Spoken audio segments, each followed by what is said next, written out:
देखा महाराज, बोले बंद हो गया वो। देख करके बोले तपस्वी भी हैं, तेजस्वी भी हैं, लेकिन बोले उनका भेष बड़ा अमंगल है। सर्व भिक्षु आदि गले में पहने थे, बड़ा डरावना भेष। यत्रो भयं पुत्र च सोऽप्यमङ्गलः सुमंगलः कश्चन काङ्क्षते हिमा। बड़ा अमंगल भेष भगवान भोलेनाथ का है। बोले भोलेनाथ को भी माँ सरस्वती ने माला नहीं पहनाई, माँ लक्ष्मी जी ने माला नहीं पहनाई। और महाराज ऐसे ऐसे आगे बढ़ते बढ़ते जैसे ही नारायण भगवान के पास माँ लक्ष्मी गई, यत्रो भयं पुत्र च सोऽप्यमङ्गलः मंगलम भगवान, सब कुछ मंगल, मंगलम भगवान विष्णु मंगलम गरुड़ध्वज मंगलम पुंडरीकाक्ष मंगलायस्तनोधरी। सब कुछ मंगल, भेष भी मंगल, स्वभाव भी मंगल, शांत शांता कारम भुजगशयनम। लेकिन महाराज एक कमी बोले इनके अंदर भी है। क्या कमी है? सुमंगलम कांचनकांक्षते हिमा। बोले ये मेरी इच्छा नहीं करते हैं, नर भगवान लक्ष्मी जी की इच्छा नहीं करते। तो बोले जो लक्ष्मी जी के पीछे पीछे भागते हैं, लक्ष्मी उससे दूर दूर भागती रहती है। और जो लक्ष्मी जी की उपेक्षा नहीं करते, बोले ऐसे व्यक्ति के ऊपर फिर लक्ष्मी जी प्रसन्न हो जाती है। तो भगवान नारायण बोले मेरी आकांक्षा ही करते नहीं। तुमको लक्ष्मी ने नारायण जी का वर्णन कर दिया। तो लक्ष्मी नारायण भगवान की जय। अब पुनः हमारा समुद्र मंथन हुआ। तो बोले आपके बाद 14वां रथ साक्षात बोले धन्वंतरी भगवान अमृत कलश लेकर के समुद्र से प्रकट हो गए। बोल धन्वंतरी भगवान की जय।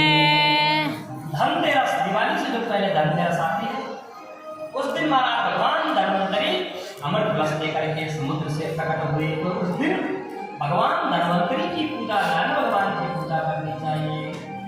खाली लोटा गिलास आदि खरीदने से धन्वंतरी भगवान प्रसन्न नहीं होते। भगवान नारायण की घर में पूजा करो, धन्वंतरी भगवान की पूजा करो। जैसे ही महाराज अमृत कलश निकला, दैत्य और राक्षस ने महाराज जब देखा अमृत कलश, तो बोले युद्ध हो गया महाराज अमृत के पीछे।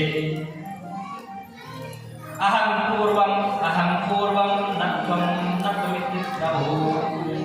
बोले महाराज राक्षस तो देवताओं के हाथ से अमृत कलश लेकर के भाग गए। जैसे ही महाराज देवता राक्षस अमृत कलश लेकर के भागे, बोले देवता तो मुंह देखते रहे, ले गए भैया, मारो मारो। और उधर बोले राक्षसों में युद्ध हो गया। अहम पूर्वम। एक कह रहा बोले मैं बना हूं, पहले मैं अमृत पीऊंगा। दूसरा कह रहा मैं बना, पहले मैं अमृत पीऊंगा। तो जैसे ही महाराज ये युद्ध हुआ, बोले उसी समय भगवान ने मोहिनी अवतार धारण कर लिया। सुंदर स्त्री का वेश बना करके भगवान अमृत कलश के साथ राक्षसों के बीच में प्रकट हो गए। और जैसे ही महाराज मोहिनी भगवान का देखते हुए दर्शन किया, सब लोग के रूप सुधा का पार करके, कहाँ तो युद्ध हो रहा था अमृत के पीछे। और जैसे ही भगवान का स्वरूप देखा, अहो रूपम अहो धाम अहो अस्या नवमयः। बोले कौन हो देवी, तुम कहाँ से आई हो, अपना परिचय दो। तो मोहिनी भगवान ने कहा, बोले तुम कौन हो भाई, तुम पहले तुम अपना परिचय दो, तुम मुझसे पूछते हो। बोले तुमने पूछा है, वापस अपना परिचय दे। बोले महाराज हम दिति माँ की संतान है। बोले हम कश्यप ऋषि की संतान, देवता हमारे भाई है। बोले हमने समुद्र मंथन किया और समुद्र से बोले अमृत निकला है, और बोले अमृत पान करने के लिए हमारे बीच में युद्ध हो रहा है। तो भगवान को मोहिनी ने पहले उनको खूब प्रशंसा की। बोले कश्यप ऋषि के संतान, हमने कश्यप ऋषि का तो बहुत नाम सुना है भैया। बोले ऐसे कश्यप ऋषि की संतान, और बोले अमृत के लिए तुम लड़ाई कर रहे हो। बोले अमृत के बंटवारे पर इतना झगड़ा।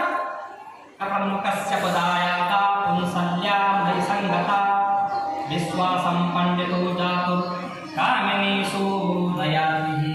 जो महाराज मोहिनी भगवान ने त्याग दिखाया, उनके प्रति खूब प्रशंसा उनकी करी। तो बोले कोई कुलवती स्त्री मालूम पड़ती है। बोले देवी, बोले आप ये अमृत कलश लेकर के बोले हम सबको ये अमृत पान करा दो। तो पहले मोहिनी भगवान ने बोले ये क्यों, बहुत मूर्ख हो तुम। बोले स्त्री पर ऐसे तुम विश्वास करते हो।